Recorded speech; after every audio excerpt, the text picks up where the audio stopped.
Allah. Artinya Allah itu menciptakan manusia gitu? Ya, menciptakan manusia dari laki-laki dan perempuan dan dijadikan qabaila, bersuku-suku, berbangsa-bangsa, berbeda agama gitu. Lita'arufu, untuk saling mengenal, saling menyayangi gitu, Pak. Oh, berarti mohon maaf nih Ustadz, ini tuh itulah Ustadz ya, karena bacakan ini aku jadi timbul pertanyaan loh Ustadz. Boleh nggak saya bertanya? Boleh, boleh. Nah, di situ kan Ustadz mengatakan bahwa Allah itu menciptakan manusia untuk berbangsa-bangsa, untuk bersuku-suku, untuk mengenal agama gitu kan, saling mengenal. Saling mengenal dengan agama gitu kan? Iya, dengan agama yang lain, dengan agama yang lain. yang lain. Berarti Allah itu menciptakan manusia itu dengan tujuannya memang harus banyak agama ya Ustadz? Emang itu udah izin Allah, Pak. Karena mata sekutu mewarokotin ilayah lamuha, daun yang jatuh aja, daun yang kering jatuh udah izin Allah, apalagi manusia menciptakan agama atau pilihan yang lain, itu udah kehendak Allah kalau di kami. Iya, berarti Tuhanmu itu menciptakan itu banyak agama berarti? Ya, banyak agama itu. Berarti Tuhanmu yang menciptakan banyak agama di dunia ini? Iya, ada Kristen, ada Islam, ada Buddha, itu cuman Allah memberi pilihan. Mana yang kamu pilih? Karena Allah menciptakan surga dan neraka, itu, Pak. Tapi ada konsekuensi. Allah membolehkan, mengizinkan, tapi enggak semua izin itu ada ridho, Pak. Contoh maling itu izin Allah. Cuman begini Ustadz, mohon maaf Ustadz, karena gini kan, agama Hindu, agama Buddha, Kristen, Islam kan beda-beda yang disembah. Berarti Tuhanmu yang yang mengatur, ya kamu harus beragama ini, kamu punya agama ini, yang dimana kita nggak menyembah Allah. Berarti kan Tuhan Allahmu itu yang menciptakan kita nggak menyembah Dia. Berarti seperti itu Ustaz? Secara hakikat itu, cuman ada pilihan. Loh? Cuman ada pilihan, seperti di Al-Quran gini, Bu. Di surat Al-Baqarah ayat 21. Ya ayuhan nasu budu rabbakumul ladzi khalaqakum min qablikum la'allakum tattaqun. Hai manusia, sembahlah kami, itu. Itu di Al-Baqarah ayat 21. Kan Tuhan, mohon izin Ustadz, kan Tuhannya Ustadz yang menciptakan banyak agama di dunia ini. Terus kalau kita nggak menyembah Allah, kita masuk neraka nggak Ustadz? Ya, masuk neraka karena ada pilihan. Loh, kenapa masuk neraka? Kan Tuhanmu kan yang menciptakan banyak agama di dunia ini. Ya, kenapa jadi yang agama lain itu yang nggak menyembah Dia masuk neraka Ustadz? Kan Tuhanmu yang menciptakan itu. Karena ada dalilnya, inadina ideologi Islam. Agama yang perlu diridhoi Allah itu hanya Islam. Contoh seperti Mbak bikin sesuatu gitu kan. Ini nih yang paling bagus. Bikin produk 5 misalkan. Ini yang paling bagus, yang aku senangi ini produk bikinan aku gitu. Begini kan Ustadz mengatakan bahwa agama di dunia ini ciptaannya Allah. Ya, terus agama di dunia ini kan banyak Ustadz. Ada Islam, ada Kristen, ada Hindu, ada Buddha, ada Konghucu dan lain sebagainya. Tetapi kenapa yang Dia ciptakan itu malah yang ini Islam, Buddha, Hindu, Kristen, bilanglah itu ciptaannya Allah gitu kan? Kok nanti malah yang tidak Islam malah masuk neraka? Kan Tuhanmu yang menciptakan agama ini. Kenapa malah yang disalahkan yang diciptakannya ini tuh Ustadz? Ya, itu namanya juga, itu kan kita nggak bisa proses. Allah yang kuasa. Hakikat itu Allah yang menciptakan, yang menjadikan agama. Walaupun di agama ini secara garis besarnya kan agama yang paling besar itu kan ada 3. Yahudi, Kristen, sama Islam kan gitu. Tapi agama di bawahnya kan banyak juga. Itu Allah juga yang menciptakan. Ada pilihan itu. Terus berarti Allah menciptakan agama untuk tidak menyembah Dia gitu. Karena Kristen, Yahudi, Kristen, Hindu, Buddha, bilanglah Kristen ini kan nggak menyembah Allah. Berarti Allah itu menciptakan agama supaya tidak menyembah Dia. Hanya Islam yang menyembah Dia, kan gitu berarti? Iya. Karena kok bisa? Orang Islam yang sudah kafah lagi nih, tauhidnya kafah. Jadi tidak menjasis misalkan Mbak Mikana itu bakal masuk neraka. Belum Islam yang sudah kafah, yang sudah matang gitu, Pak. Jadi nggak bisa misalkan Bang Liping atau Mbak Mikana, walaupun di luar Islam, nggak boleh mengatakan Mbak Mikana sama Bang Liping itu bakal masuk neraka. Karena endingnya atau masuk neraka dan surga itu waktu nanti sakaratul maut, belum tentu. Atau bisa mungkin kan Mbak Mikana mualafan gitu, atau Bang Liping, Allah yang ngatur nanti. Misalkan Allah senang sama Mbak Mikana, nanti Allah beri hidayah, taufik dan hidayah kepada Mbak Mikana sama Bang Lipi gitu, Mbak. Kalau ternyata aku nggak menyembah Allah, terus gimana dong? Kan dia menciptakan agama saya seperti ini. Ya itu, dan kami juga tidak bisa menyatakan bahwa Mbak Mikana bakal masuk neraka. Karena apa? Karena surga dan neraka itu, Mbak Mikana masuk neraka atau Mbak Mikana masuk surga itu hak prerogatif Allah. Berarti berarti agama lain itu juga masuk surga dong, nggak masuk neraka gitu ya, selain Islam. Kalau Allah yang memasukkan, itu hak Allah. Jadi Mbak, di Islam itu gini, orang itu gitu ya. Iya. Jadi mohon maaf ini Ustadz, bagi saya merasa lucu aja kok. Allah menciptakan banyak agama, di mana agama lain itu kan nggak menyembah dia gitu. Bukankah seharusnya yang Maha Kuasa itu menciptakan manusia untuk menyembah dia, Ustadz? Kok malah menciptakan banyak agama? Kan ada itu, seperti Allah, kenapa tidak secara langsung menyampaikan kepada manusia? Itu menyampaikannya seperti lewat Nabi Muhammad. Nabi Muhammad itu ada keturunannya, misalkan dari sahabat, tabi'in, tabi'at, sampai kepada alim ulama. Karena ulama itu warasatul anbiya, ulama sebagai warisan para nabi atau warisan Nabi Muhammad yang menyampaikan antara hak dan batil. Gitu, Mbak. Agama ya yang udahlah paling baik Ustadz, yang mana gitu? Ya silakan aja Ustadz kalau itu iman Ustadz, tapi yang jelas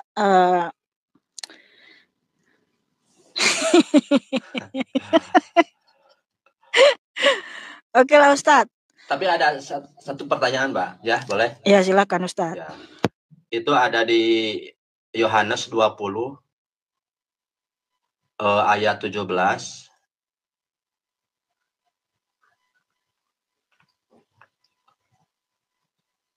Saya bacakan ya. Iya. Kalau bisa sampai 18-nya Ustadz dibaca, Ustadz. Ya. Kata Yesus kepadanya, "Janganlah engkau memegang aku, sebab aku belum pergi kepada Bapa. Tetapi pergilah kepada saudara-saudaraku dan katakanlah kepada mereka bahwa sekarang aku akan pergi kepada Bapakku dan Bapamu, kepada Allahku dan Allahmu." Nah, itu yang tidak dimengerti, Pak. Jadi antara Yesus gitu dan Allah itu di sini kan banyak akunya gitu. Allahmu dan Allahku. Jadi pandangan orang, kadang-kadang Pak, pandangan orang Kristen juga kan itu membingungkan itu. Apalagi orang Muslim gitu. Iya, memang banyak juga orang tidak mengerti ayat ini, bahkan menganggap Tuhan itu masih ada lagi di atasnya, yaitu Bapa, yaitu Allah gitu ya. Tetapi kita harus minta hikmat, Ustadz, dari Tuhan Yesus untuk mengerti ayat ini. Maka kalau baca Alkitab itu, kita selalu berdoa meminta karunia untuk mengerti firman-Nya. Sebab dari satu ayat kita nggak bisa menyimpulkan siapa Tuhan Yesus. Karena dari Kejadian sampai Wahyu itu semua saling berkaitan, berkesinambungan, supaya kita paham siapa Tuhan Yesus. Nah, di sini kan Tuhan Yesus menyatakan itu, Ustadz, di Yohanes 20 ini, itu sesudah dia bangkit. Ya, sesudah Tuhan Yesus bangkit, dia pertama sekali menampakkan dirinya kepada Maria dan Bunda Maria ya, dan Maria-Maria yang lain gitu ya. Nah, di sini Maria Magdalena melihat Tuhan Yesus. Tuhan menyatakan seperti ini kepada Maria Magdalena di Yohanes 20 ayat 17 sampai 18. Kata Yesus kepadanya, "Janganlah engkau memegang aku, sebab aku belum pergi kepada Bapa, tetapi pergilah kepada saudara-saudaraku dan katakanlah kepada mereka bahwa sekarang aku akan pergi kepada Bapakku dan Bapamu, kepada Allahku dan Allahmu." Maria Magdalena pergi dan berkata kepada murid-murid, "Aku telah melihat Tuhan," dan juga bahwa dia yang mengatakan hal-hal itu kepadanya. Nah, kenapa Maria Magdalena mengatakan Yesus itu Tuhan? Sementara di ayat sebelumnya, di ayat 17, Tuhan menyatakan seperti ini, janganlah engkau memegang aku sebab aku belum pergi kepada Bapa, tetapi pergilah kepada saudara-saudaraku dan katakanlah kepada mereka bahwa sekarang aku akan pergi kepada Bapakku dan Bapamu, kepada Allahku dan Allahmu. Nah, seharusnya Maria Magdalena mengatakan seperti ini, "Aku telah melihat istilahnya bukan Tuhan gitu kan. Tapi dia mengatakan aku melihat Tuhan. Bukankah Tuhan itu hanya satu? Bukankah Tuhan itu Esa? Kalau Tuhan Yesus di ayat 17 itu mengatakan dia bukan Tuhan, pasti Maria Magdalena nggak mengatakan Tuhan. Dan justru bahwa dia mengatakan hal-hal itu kepadanya. Nah, maksud dari ayat itu Ustadz, bahwa kan Tuhan Yesus sudah selesai melakukan misi penyelamatan. Dia akan datang ke dunia untuk disalibkan, memberikan pengampunan di atas kayu salib. Nah, sebelum dia datang ke dunia, yaitu berkenosis, di Filipi 2, ya, Filipi 2 ayat 6-8. Saya bacakan dulu ya. Iya. Yang walaupun dalam rupa Allah, tidak menganggap kesetaraan dengan Allah itu sebagai milik yang harus dipertahankan, melainkan telah mengosongkan dirinya sendiri dan mengambil rupa seorang hamba dan menjadi sama dengan manusia. Dan di dalam keadaan sebagai manusia, ia telah merendahkan dirinya dan taat sampai mati, bahkan sampai mati di kayu salib.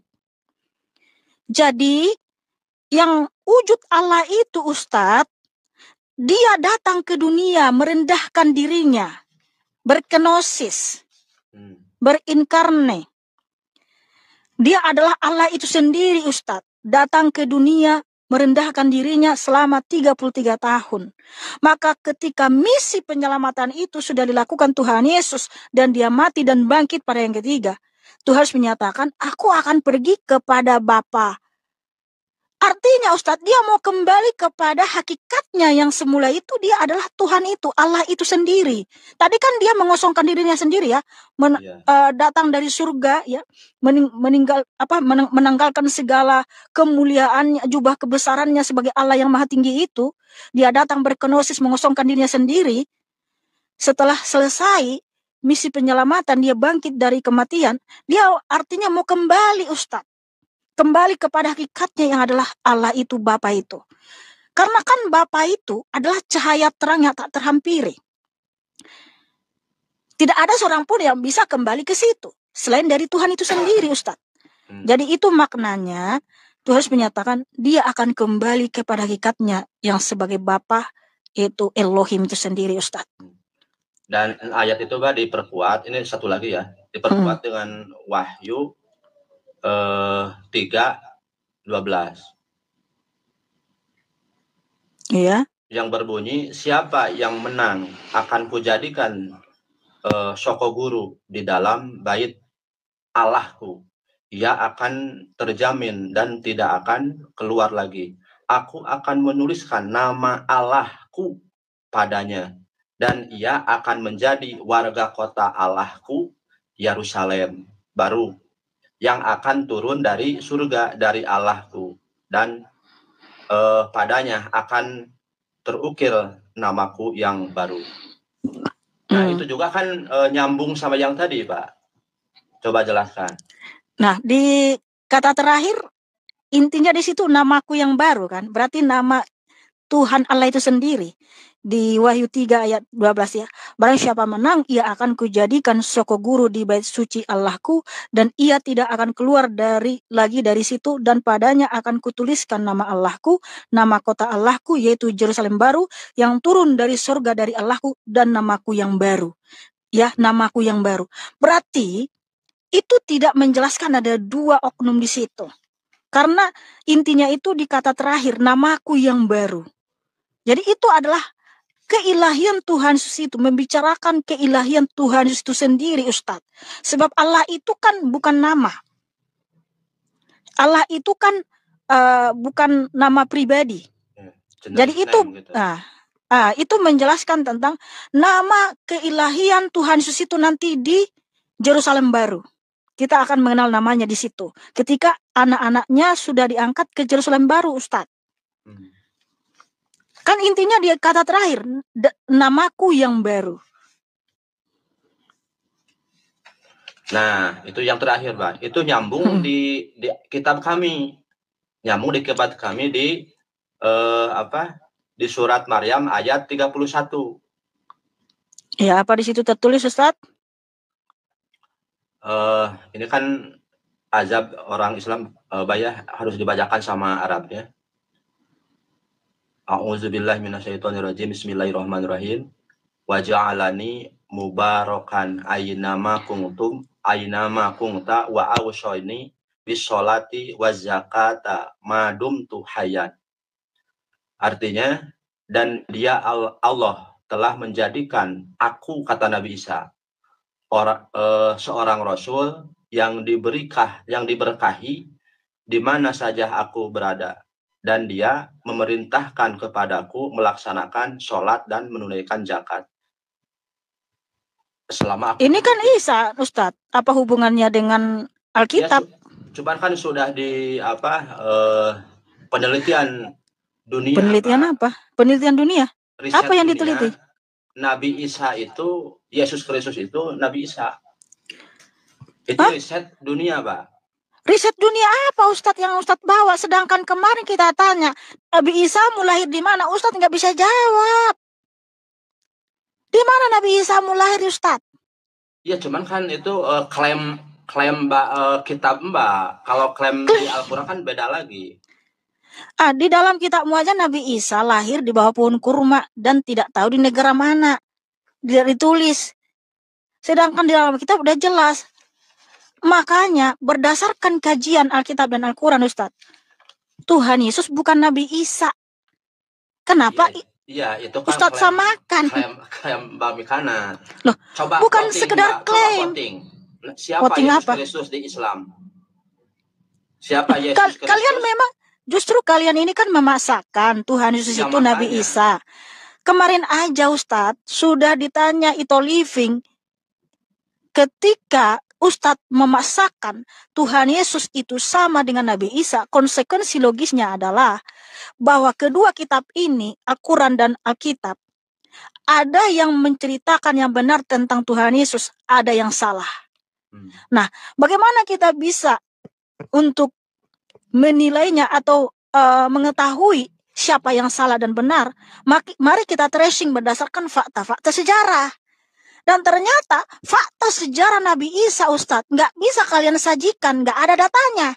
Sementara fakta sejarahnya Tuhan Yesus ketika datang ke dunia sangat banyak, bahkan dilestarikan sampai sekarang. Iya, tapi kan itu induknya, Mbak. Kalau induknya itu kan seperti ini bukan bapak, tapi kan ibunya itu Siti Maryam. Bunda Maria itu kan. Siti Maryammu saja, Ustadz. Dengar dulu, Ustadz. Enggak beda nama, Ustadz. Siti Maryammu kan saudara perempuan Harun dan saudaranya Musa, betul? Betul ya, dalam kitabmu tertulis seperti itu ya. Kalau Bunda Maria itu anaknya siapa? Kalau Bunda Maria, dia bukan saudara Harun, bukan saudaranya Musa. Karena Bunda Maria ke Musa itu 1.500 tahun jaraknya, Ustadz. Ya, bapaknya siapa Bunda Maria? Bunda Maria itu bapaknya Eli, bukan Imran. Sedangkan Siti Maryam. Kok Eli Imran? Gimana jalannya? Inilah cocologi yang dipaksakan, Ustadz. Bisa pula Eli jadi Imran. Ya kan itu bahasa. Walah, Ustadz. Eli itu kan bahasa Ibrani. Eli bahasa Ibrani, terus jadi bahasa Arabnya Imran, nggak nyambung. Ya. Kalau Maryam ini kan, contoh Maryam itu kan bahasa Yunani atau bahasa Arab, bahasa Ibrani Miriam. Ya kan, Miriam, terus bahasa Indonesia Maria, ya kan, bahasa Inggris Mary. Nah, nyambung, cocok. Kok tiba pula bahasa Ibrani Eli ke bahasa Arab jadi Imran? Mana nyambungnya? Kalau ayahnya Musa dan Harun itu Amram, jadi mirip Amram dengan Imran. Itu yang mirip, bukan Eli. Iya. Ya itu kan saya hanya menjebatani, jelaskan sama Mbak gini kan gitu. Nggak ada Ustadz menjembatani ya, karena gini, Siti Maryammu saja dia malah mirip di zaman Nabi Musa, di mana memang Musa itu 3 bersaudara, Ustadz. Harun, Miriam, ya Maryam mirip ya, sama namanya sebenarnya itu. Iya. Ya kan? Terus Musa, ayah mereka adalah Amram, Imran mirip sama. Nah, Miriam atau Maryam saudaranya Musa itu nggak pernah melahirkan anak, Ustadz. Jadi Siti Maryam itu mirip di Maryam zaman Nabi Musa. Tetapi bedanya Siti Maryam punya anak, sementara Maryamnya saudaranya Musa, saudara perempuan Harun, nggak pernah punya anak, Ustadz. Nah, terus ya kok bisa begitu, Ustadz? Kok kenapa Siti Maryam bertentangan dengan fakta sejarah?